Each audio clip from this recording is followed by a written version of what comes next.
Hi guys, welcome to Anushala by Anushree. After learning the strategies of how to study geography and history, let us understand how to study civics. अब civics पढ़ने का तरीका क्या है, इसके पहले समझते हैं civics क्या है. ठीक है, civics पॉलिटिकल साइंस है बेसिकली. ठीक है, जिसमें आपको कंट्री में द फॉर्म ऑफ गवर्नमेंट के बारे में बताया जा रहा है, कंट्री को गवर्न किस तरीके से किया जा रहा है, राइट्स क्या है, कॉन्स्टिट्यूशन क्या है, रूल्स क्या है, लॉज क्या है, एंड प्रॉपर प्रोसीजर्स क्या है, कौन कौन से इंस्टीट्यूशंस हैं, पार्लियामेंट है, एग्जीक्यूटिव्स है, जुडिशरी है. ठीक है, इन सब के बारे में एक सब्जेक्ट बना दिया गया है जो आपको पूरा कंप्लीट नॉलेज प्रोवाइड करता है, एटलीस्ट बेसिक नॉलेज आपको प्रोवाइड करता है. डिपेंड्स आप किस लेवल पर पढ़ रहे हैं. ठीक है, अगर आप 6th, 7th और 8th में देखते हैं तो यहाँ पर आपको बहुत ही बेसिक नॉलेज प्रोवाइड किया जाता है. 9th और 10th में थोड़ा सा डिटेल में जाते हैं, है ना, थोड़ी ज़्यादा चीज़ें समझाने की कोशिश करते हैं आपको. 11th 12th अगर आप ह्यूमैनिटीज़ लेते हैं अगेन और डीप में जाएंगे. अगर आप ग्रेजुएशन करते हैं फिर से वही सारी चीज़ें जो आपको 6 से 10th तक पढ़ाई जाती है उनको एक बार रिपीट किया जाता है थोड़ा सा डिटेल देकर, राइट. और अगर आप कॉम्पिटिटिव एग्जाम्स लाइक MPPSC या UPSC में पॉलिटिकल साइंस को पढ़ते हैं तब तो ये पूरा का पूरा समुद्र है जिसमें आपको ढेर सारे टॉपिक्स, ढेर सारे कंसेप्ट्स को समझना पड़ेगा, right. But apart from the vast syllabus एक चीज़ इसमें बहुत ही ज़्यादा अच्छी है, एक कैरेक्टर बहुत अच्छा है यहाँ पर कि सिर्फ और सिर्फ कंसेप्ट है. ठीक है, हिस्ट्री की तरह बहुत ही वास्ट टॉपिक नहीं है. ठीक है, मतलब कंसेप्ट बहुत सारे हैं लेकिन जो कंसेप्ट आप एक बार समझ लेंगे उससे ही रिलेट करके आपको सारी चीज़ें समझाई जाएंगी, राइट. और अगर आपको एक के बाद एक सीक्वेंस से कंसेप्ट समझ में आने लगते हैं तो फिर जो सब्जेक्ट है वो आपके लिए बहुत ज़्यादा टफ नहीं होता, राइट. प्लस क्योंकि ये आपकी कंट्री के बारे में होता है, ये गवर्नमेंट के बारे में होता है, तो जितना ज़्यादा आप पॉलिटिकली अवेयर हैं, जितना ज़्यादा आप न्यूज़ चैनल्स देख पा रहे हैं, जितना ज़्यादा आप न्यूज़ को, पॉलिटिकल न्यूज़ को समझ पाते हैं उतना आपके लिए आसान होता है, राइट. और अवेयरनेस भी इससे काफ़ी ज़्यादा इंक्रीज होगी. चलो, तो अब समझते हैं कि सिविक्स को पढ़ने का तरीका क्या है. सॉरी, देखो, सिविक्स में दो ही चीज़ें हैं, एक कंसेप्ट, दूसरा फैक्ट.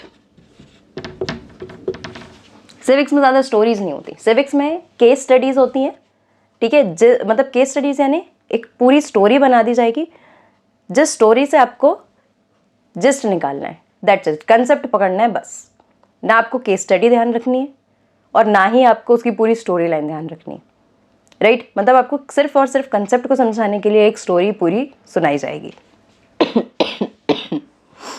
सॉरी, देखो, कंसेप्ट किस तरीके से होंगे आपके सिविक्स में, बहुत ही सिंपल है. मेन कंसेप्ट की अगर मैं आपसे बात करूं तो सबसे पहले तो आपको समझा दिया जाएगा कि गवर्नमेंट क्या है. अब टाइप्स ऑफ गवर्नमेंट समझा दिए जाएंगे कि एरिस्टोक्रेसी होती है, डेमोक्रेसी होती है, मोनार्की होती है, राइट. इन सब के बारे में आपको पढ़ना पड़ता है. Then works of the government, ये गवर्नमेंट काम किस तरीके से करेगी. देन इंस्टीट्यूशंस, इसके अंदर कौन कौन से इंस्टीट्यूशंस है, लेजिस्लेचर है, एग्जीक्यूटिव है, जुडिशरी है, इन सबको डिटेल में पढ़ाया जाएगा.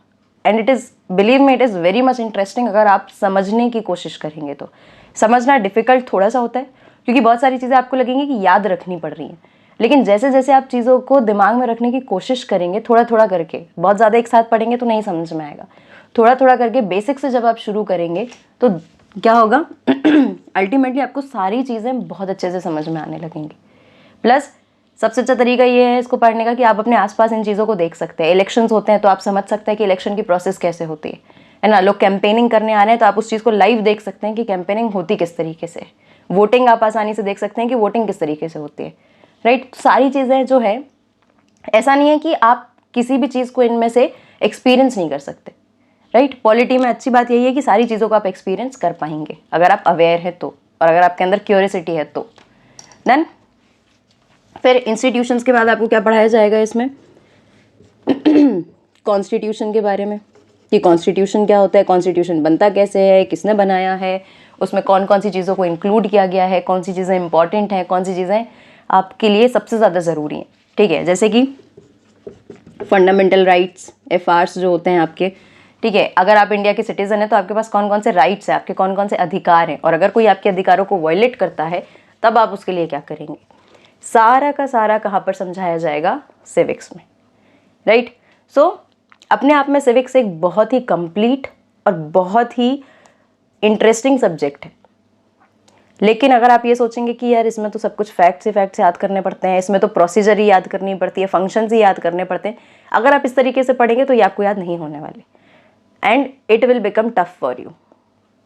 लेकिन अगर आप इन्हीं सब्जेक्ट्स को अपने ऊपर लागू करके पढ़ना चाहते हैं, है ना, अगर आप राइट्स पढ़ रहे हैं तो आप अपने राइट्स को देख कर पढ़ें, ठीक है। अगर आप देखते हैं कि भाई इलेक्शन प्रोसीजर कैसे होती है, तो आप ये इमेजिन करके पढ़ो कि आप इस इलेक्शन में वोटर हो सकते हैं या फिर आप इस इलेक्शन में कैंडिडेट हो सकते हैं, राइट। जब भी आप इस तरीके से खुद से जोड़कर सब्जेक्ट को पढ़ेंगे तो ये आपके लिए आसान हो जाएगा, क्योंकि आप इस सब्जेक्ट को एक्सपीरियंस कर पाएंगे, राइट।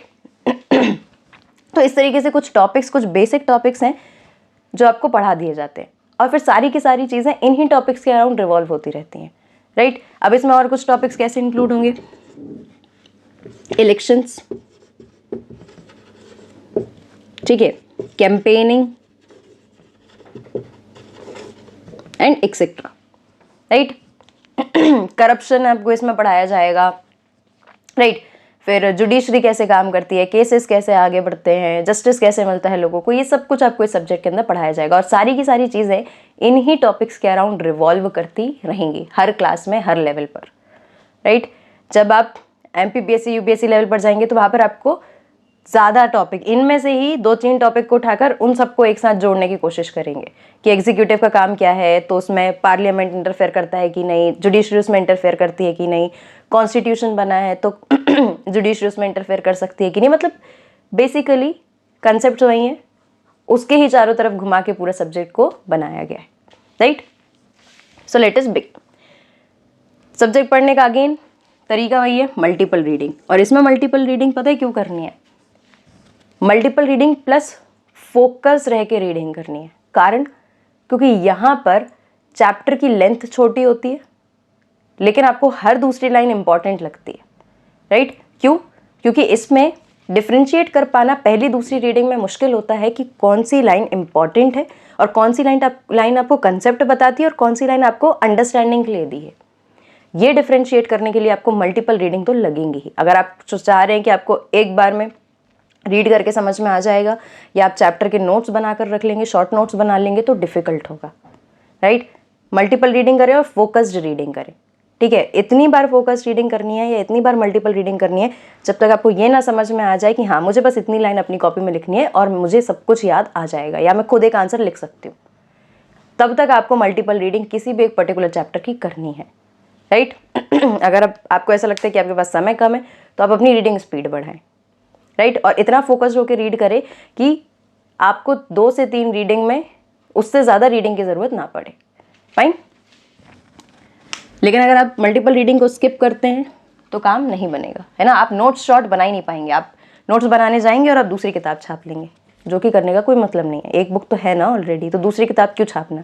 नोट्स बनाओ, प्रिसाइज बनाओ, और प्रिसाइज नोट्स बनते हैं सिर्फ और सिर्फ मल्टीपल और फोकस रीडिंग के बाद। ये फैक्ट है, ये मैं नहीं, ये कोई भी कह देगा तो सही बात है।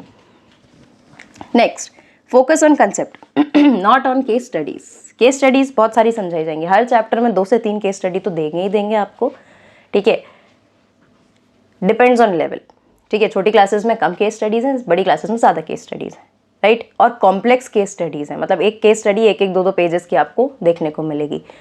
तो आपको केस स्टडी पे, एग्जाम पॉइंट ऑफ व्यू से मैं बता रही हूँ कि आपको केस स्टडी पे फोकस नहीं करके आपको उस केस स्टडी से निकलने वाले कंसेप्ट पे या उससे निकलने वाली अंडरस्टैंडिंग पे फोकस करना है, ठीक है। कि वो केस स्टडी की मदद से, कहानी की मदद से आपको समझाना क्या चाहते हैं, राइट। जो भी आपको समझाना चाहते हैं आप उसको केस स्टडी का एक समरी ना लिख कर आप सिर्फ और सिर्फ कंसेप्ट लिखें, राइट। कि हमें इस केस स्टडी से सीखने को क्या मिला, या हमें इस केस स्टडी की मदद से कौन सा कंसेप्ट समझाया गया है ना, क्या अंडरस्टैंडिंग प्रोवाइड की गई है। तो कंसेप्ट पे फोकस करना है, ना कि केस स्टडीज़ पर।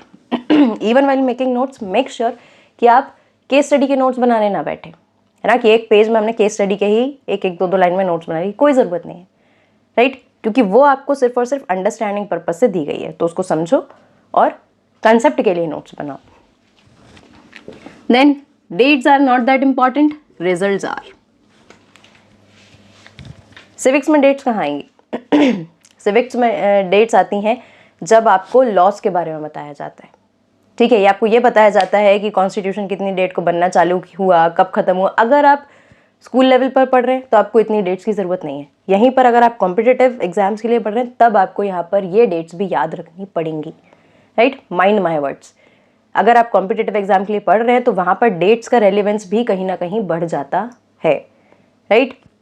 लेकिन अगर आप नॉर्मली स्कूल लेवल पर पढ़ रहे हैं या कॉलेज लेवल पर पढ़ रहे हैं तब वहाँ पर आपको डेट्स पर, सिविक्स में बहुत ज़्यादा फोकस नहीं करना है। फोकस करना है रिजल्ट पर, राइट। कि अगर किसी पर्टिकुलर समय पे ऐसा इंसिडेंट हुआ तो उससे क्या लॉ निकल कर आया, है ना। पार्लियामेंट को क्या लगा कि भाई ऐसे ऐसे इंसिडेंट्स हो रहे हैं तो हमें इस चीज़ को रोकने के लिए या इस चीज़ को प्रिवेंट करने के लिए लॉज बनाने चाहिए। तो जो भी लॉ सामने आया है वो लॉ क्या है वो आपको बनना चाहिए, फाइन। तो रिजल्ट पता होना चाहिए। अगर डेट्स याद नहीं हो रही है तो आप उसको थोड़ी देर के लिए इग्नोर या अवॉइड भी कर सकते हैं। Next, analysis is important. Why? Because polity is या political science is dynamic. Dynamic का मतलब होता है कि कोई भी ऐसी चीज़ जो चेंज हो रही है कंटिन्यूसली, जो क्या होती है, इवॉल्व हो रही है, चेंज हो रही है। तो आपको क्या याद रखना ज़्यादा ज़रूरी है कि जो भी आपको कंसेप्ट पढ़ाए जा रहे हैं इनको एनालाइज करते बनना चाहिए, ठीक है। क्योंकि कॉन्स्टिट्यूशन को लेकर आज जैसा कंसर्न लोगों के मन में है या आज जैसा इशू या आज जैसा क्वेश्चन रेज हुआ है, ज़रूरी नहीं है कि हर बार वैसा ही क्वेश्चन रेज हो।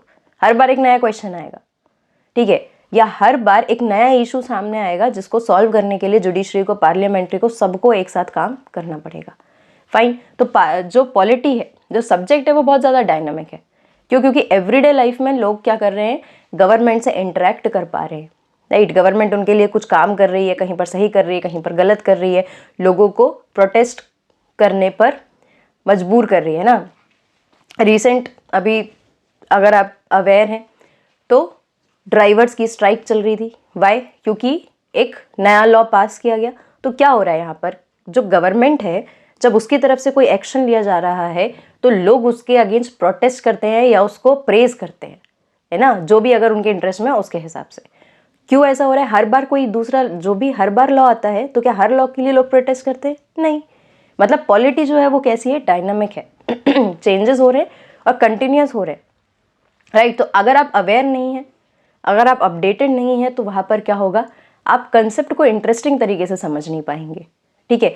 जबकि होना क्या चाहिए कि अगर आपको ये कंसेप्ट के बारे में पता है और आप न्यूज़ चैनल देख रहे हैं तो आप कहीं ना कहीं उस न्यूज़ से अपने ब्रेन में सब्जेक्ट को लिंक करना ज़्यादा ज़रूरी है। अगर आप उतनी कैपेबिलिटी इवॉल्व कर लेते हैं ना, अगर आप उतनी कैपेबिलिटी अपने अंदर लेकर आते हैं कि आप न्यूज़ जो चल रही है या जो अपडेट्स हो रहे हैं उसको और अपने पढ़े हुए कंसेप्ट्स को, अपने पढ़े हुए सब्जेक्ट को रिलेट कर पा रहे हैं तो सब्जेक्ट पढ़ने का कोई मतलब है। अदरवाइज बस आप सिलेबस पढ़े जा रहे हैं। ठीक है, रियल लाइफ से कनेक्ट जब आपको ये सब्जेक्ट करता है, ये सबसे ज़्यादा सब्जेक्ट ऐसा है, सबसे अच्छा सब्जेक्ट है जो आपको आपकी डेली लाइफ में यूजफुल है, राइट। ज्योग्राफी एक पल को आपको उतनी यूजफुल नहीं होगी, हिस्ट्री उतनी यूजफुल नहीं होगी जितना ज़्यादा आपको सिविक्स यूजफुल है। क्योंकि एवरीडे आप एक सोसाइटी में क्या कर रहे हैं, सर्वाइव कर रहे हैं। एक गवर्नमेंट के साथ आप इंटरेक्ट कर रहे हैं, आसपास के लोगों के साथ इंटरेक्ट कर रहे हैं, है ना। रोज़ आपके किसी ना किसी राइट पर कभी भी अटैक हो सकता है, ठीक है। कभी भी आपको ऐसा लगेगा कि यार ये तो मेरा अधिकार है, ये तो मुझे मिलना चाहिए, ठीक है। कभी भी आपके साथ इनजस्टिस हो सकता है। तो आपको जस्टिस कैसे लेते हैं या जस्टिस का मतलब क्या है, वो ज़रूरी क्यों है, ये पता तो होना चाहिए। कौन बता रहा है? Civics, right. That is why it is important कि सब्जेक्ट पढ़ें इस तरीके से कि लाइफ में काम आए, ठीक है। सिर्फ बुक्स कंप्लीट करके रखना हमारा एम नहीं होना चाहिए। Next, go deep inside core by following news update. Updated रहें, ठीक है, न्यूज़ देखें। तो जिससे आपको क्या होगा कि जो आपने टॉपिक्स पढ़े हुए हैं उसमें आपको और एक डिटेल्ड स्टडी, एक डीप स्टडी करने का मौका मिलेगा। डीप स्टडी अगर आप अपने टॉपिक से रिलेटेड करते हैं तो आपकी अंडरस्टैंडिंग को इम्प्रूव करती है, ठीक है। ये डिस्क्लेमर मुझे पहले दे देना चाहिए था कि वो बच्चे ये लेक्चर्स ना देखें जिनको ज़्यादा मतलब नहीं है सब्जेक्ट से, ठीक है। जिनको सब्जेक्ट से कुछ गेन करना है, ठीक है, उन लोगों के लिए ये सारे के सारे लेक्चर्स, ये सारे की सारी टिप्स यूजफुल हैं। चलो next, learn basics then move to minute details. Again आप बोलेंगे कि ये कोई बताने वाली बात थी, पहले हम ABCD सीखेंगे तभी तो हम जाकर पैराग्राफ लिखेंगे ना, सेंटेंस लिख पाएंगे, राइट। रेलेवेंट समझो। टिप्स का सब्जेक्ट के चेंज होने से चेंज होना ऑब्वियस है, ठीक है। यहाँ पर बेसिक्स का मतलब क्या है, सबसे पहले आपको पता होना चाहिए कि भाई फंडामेंटल राइट्स होते क्या हैं, फंडामेंटल राइट्स का नेचर क्या है, ठीक है। फिर आप उसके बाद बेसिक डिटेल में जाएंगे, right. Most of the times क्या होता है कि जब आप बिना अवेयर हुए पढ़ते हैं या बिना आप उतना फोकस्ड होकर पढ़ते हैं तो आप डिटेल्स में पहले चले जाते हैं, फिर आपको बाद में ध्यान आता है कि बेसिक क्या था, है ना। Most of the students even दूसरों की बात नहीं करते हैं, मैं अपनी बात करूं तो एक 9th-10th के लेवल तक, when I was in 9th और 10th स्टैंडर्ड, तब तक भी मुझे कई बार कन्फ्यूजन हो जाता था कि ये एग्जीक्यूटिव्स क्या होते हैं और लेजिस्लेचर क्या होते हैं। I was confuse between both of these institutions, ठीक है। लेकिन हम इसके बेसिक सारे, इसके जो अंदर के डिटेल थे वो पढ़ते चले जाते थे कि हाँ एग्जीक्यूटिव में ये और ये ऑफिसर होते हैं, इनका इलेक्शन ऐसे होता है, राइट। लेकिन क्लैरिटी क्यों नहीं थी, क्योंकि बेसिक्स नहीं समझ में आते थे, राइट। ये बेसिक समझने के लिए उसके बाद जब सब्जेक्ट को बहुत डिटेल स्टडी किया तब जाकर कहीं समझ में आया कि पढ़ने का सही तरीका क्या है ना। नीचे से शुरू करो, एकदम बेसिक से शुरू करो, पहले बड़े बड़े कंसेप्ट मतलब जो ब्रॉड कंसेप्ट्स हैं उनको पढ़ो, धीरे धीरे उनके डिटेल में जाओ, एक प्रॉपर सीक्वेंस में, एक प्रॉपर फॉर्मेट में जब आप उसको पढ़ोगे तब पूरी क्लैरिटी आपको मिलेगी। इतनी क्लैरिटी मिलेगी कि जैसे आज मैं यहाँ पर खड़े होकर पढ़ा पा रही हूँ, आप भी पढ़ा पाएंगे, या आप भी उस चीज़ को उतना एक्सप्लेन कर पाएंगे, उतना क्लियर रह पाएंगे उन चीज़ों के बारे में। फाइन, तो पहले आप बेसिक्स पढ़ें, उसके बाद आप माइन्यूट डिटेल्स पर जाएं। किसी भी चीज़ के बारे में अगर आपको माइन्यूट डिटेल्स पढ़ रहे हैं और उससे ब्रॉड लेवल की बात नहीं पता है, बेसिक्स नहीं पता है, तो उसको वहीं छोड़ो, पहले जाके बेसिक पढ़ो, ठीक है, बाद में डिटेल्स पर जाओ। Then relate with other subjects, ये तो मैं हमेशा ही कहती हूँ कोई भी सब्जेक्ट आप मतलब किसी भी सब्जेक्ट की अंडरस्टैंडिंग आपके अंदर कब देखी जा सकती है, जब आप उसको बाकी सब्जेक्ट के साथ रिलेट कर पाते हैं। सिविक्स को आप रिलेट कर पाए ज्योग्राफी के साथ, हिस्ट्री के साथ, इकोनॉमिक्स के साथ, ठीक है, तब ही कहीं ना कहीं आप क्या कर पाएंगे, सब्जेक्ट की बहुत अच्छी अंडरस्टैंडिंग रख सकते हैं, राइट। और एक अपने आंसर्स में, अपने ओपिनियंस में एक एज प्रोवाइड कर पाएंगे अगर आप सब्जेक्ट्स के साथ उसको लिंक कर पाते हैं। इसके बारे में कभी और डिटेल में हम बात करेंगे।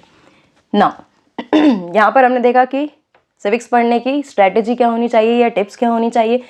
यहाँ पर हमने देखा कौन कौन से इंपॉर्टेंट या बेसिक टॉपिक्स है जिनको सब्जेक्ट पढ़ाता है। लिस्ट काफ़ी लंबी है, स्कूल लेवल पर मैं अगर आपको बताऊं या इवन कॉम्पिटिटिव लेवल पर भी मैं आपको बताऊं तो इन टॉपिक्स को जनरली मेन माना जाता है और इनके अराउंड ही, इनके डिटेल्स में ही पूरा सब्जेक्ट रिवॉल्व करता है, ठीक। अब देख लेते हैं कि आपको इस सब्जेक्ट में अच्छे मार्क्स कैसे लाने हैं।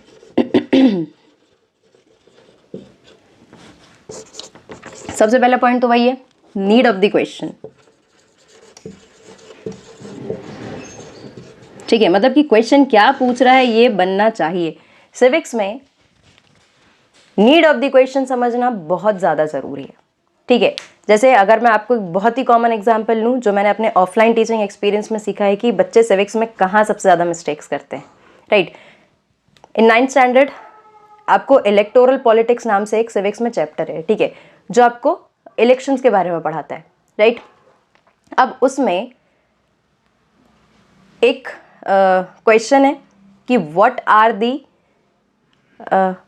Methods through which free and fair election can be ensured, ठीक है, कि फ्री एंड फेयर इलेक्शंस किस तरीके से कराए जा सकते हैं, किस तरीके से free and fair election conduct कराए जा सकते हैं, राइट। और दूसरा एक और क्वेश्चन बनता है कि what are the challenges of free and fair election, free and fair election को कराने में चैलेंजेस कौन कौन से हैं, ठीक है, मतलब कौन कौन सी चुनौतियां हैं, कौन कौन सी परेशानियां हैं। अब क्वेश्चन में पहला वाला दूं या दूसरा वाला दूं, आंसर एक ही आता है, ठीक है, जबकि क्वेश्चंस दोनों अलग अलग हैं। एक पूछ रहा है कि कौन कौन सी चीज़ें हैं जिनके कारण फ्री एंड फेयर इलेक्शन होता है, ठीक है। दूसरा है कि कौन कौन सी प्रॉब्लम्स है, उसमें आपको नेगेटिव्स लिखने हैं जब आपको चैलेंज पूछा जा रहा है। जब आप क्वेश्चन समझ ही नहीं पाएंगे तो आप आंसर सही कैसे लिखेंगे, right. So whenever you are writing answer, सबसे पहले देखो कि क्वेश्चन पूछ क्या रहा है, चैलेंजेस पूछ रहा है, कॉजेस पूछ रहा है, ठीक है, कैरेक्टरिस्टिक्स पूछ रहा है, प्रॉब्लम्स पूछ रहा है, क्या पूछ रहा है वो आंसर लिखो। कुछ भी आंसर मत लिखो, जो आता है वो नहीं लिखना है, जो पूछा है वो लिखना है, राइट। तो इस तरीके से एग्जाम्पल क्यों दिया मैंने आपको इलेक्शन वाला, क्योंकि ऑब्जर्वेशन है कि यहाँ पर बच्चे नीड ऑफ द क्वेश्चन समझ ही नहीं पा रहे, जो आ रहा है बस वो उन्होंने देखा कि फ्री एंड फेयर इलेक्शन, बस एक फ्रेज देख लिया कि फ्री एंड फेयर इलेक्शन, अब इसके बारे में जो पता है लिख दो। इवन चैलेंजेस अगर मैंने पूछे हैं और आपने उसके कैरेक्टरिस्टिक्स लिख लिए तो पूरा आंसर गलत हुआ ना, राइट। तो first of all understand what is the need of the question. Second, civics में सबसे अच्छा तरीका है आंसर लिखने का पॉइंट्स। क्यों? सीधे सटीक पॉइंट्स लिखो, मार्क्स गेन करो, सिंपल। बहुत ज़्यादा चीज़ों को घुमाना नहीं है, पैराग्राफ्स लंबे लंबे नहीं लिखने हैं, ठीक है। जो पूछा जा रहा है चुपचाप 4-5, अगर 5 मार्क्स का क्वेश्चन है आराम से आप 5 पॉइंट लिखो, मार्क्स लो, खत्म। 3 मार्क्स का क्वेश्चन है, आप 3 पॉइंट्स मेंशन करें, छोटे छोटे पॉइंट्स मेंशन करें, अब मतलब टू दी पॉइंट आंसर लिखो, ठीक है। सीधे सीधे पॉइंट्स लिखो, जो इंपॉर्टेंट है वो पॉइंट्स पहले, जो कम इंपॉर्टेंट है वो पॉइंट्स बाद में, ठीक है। और हमेशा आंसर याद करते समय कुछ पॉइंट्स ऐसे रखो, जब आपको मेन पॉइंट्स ना याद आए तो आप वो छोटे छोटे पॉइंट्स वहाँ पर लिख दो, ठीक है। नेक्स्ट,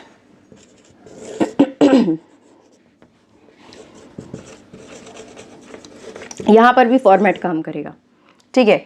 फॉर्मेट किस तरीके से काम करता है, यहाँ पर भी जब आपसे पूछा जाए कि फ्री एंड फेयर इलेक्शंस क्या हैं, ठीक है, तो सबसे पहले तो आप ये लिखो कि इलेक्शन क्या है, फिर आप ये लिखोगे कि किसी भी इलेक्शन का फ्री एंड फेयर कब कहोगे, कौन कौन से ऐसे तरीके हैं जिनसे आप फ्री एंड फेयर इलेक्शन को बता सकते हो, ठीक है। और अगर लॉन्ग आंसर है तो आप उसमें फिर नीचे चैलेंजेस भी लिख सकते हो, राइट।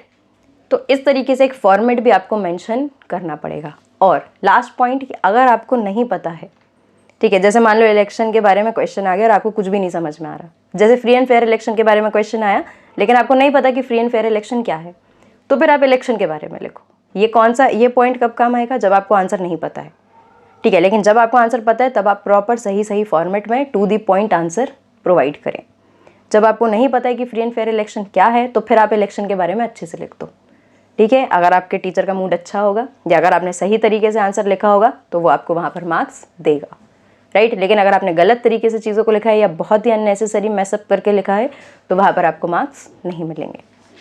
फाइन। सो मार्क्स टोटली डिपेंड करते हैं कि आप कितना अच्छा प्रेजेंट कर पा रहे हैं। फाइन। अच्छा प्रेजेंट करने के लिए अच्छे से पढ़ो, डिटेल में पढ़ो और सही तरीके से पढ़ो, है ना। सिर्फ एग्ज़ाम निकालने के लिए या सिर्फ नाम मात्र के लिए आप पढ़ के अगर सब्जेक्ट छोड़ देंगे तो कहीं ना कहीं आगे जाके आपको अपने ओपिनियंस फॉर्म करने में डिफ़िकल्टी होगी। अगर आप सिविक्स को ढंग से नहीं पढ़ रहे हैं तो रियल लाइफ सिचुएशंस को आप हैंडल नहीं कर पाएंगे whenever it is related to your rights और whenever it is related to the governance of the country. Fine. अगर आप एक एक्टिव सिटीजन बनना चाहते हैं, अगर आप एक अच्छे सिटीजन बनना चाहते हैं अपनी कंट्री के, तो आपको सिविक्स के बेसिक्स के बारे में पता होना चाहिए। This is must. So I hope जितना मेरी ऑब्जर्वेशन के हिसाब से जो पॉइंट्स, जो टिप्स मैं आपको बताना चाह रही थी वो मैंने ठीक से कन्वे किया होगा। अगर आपको कुछ और पॉइंट्स पता है, आपकी ऑब्जर्वेशन कुछ और कहती है, then do let me in the comment section. एक हम इंटरेक्शन कर सकते हैं और बेहतर स्ट्रेटजीज को बना सकते हैं, राइट, ताकि आने वाले लेक्चर्स में और ज़्यादा कॉम्प्रिहेंसिव तरीके से मैं स्ट्रेटजी को समझा सकूं। So I hope this is it for today, and if you like the lecture, don't forget to like, comment, share and subscribe. Thank you.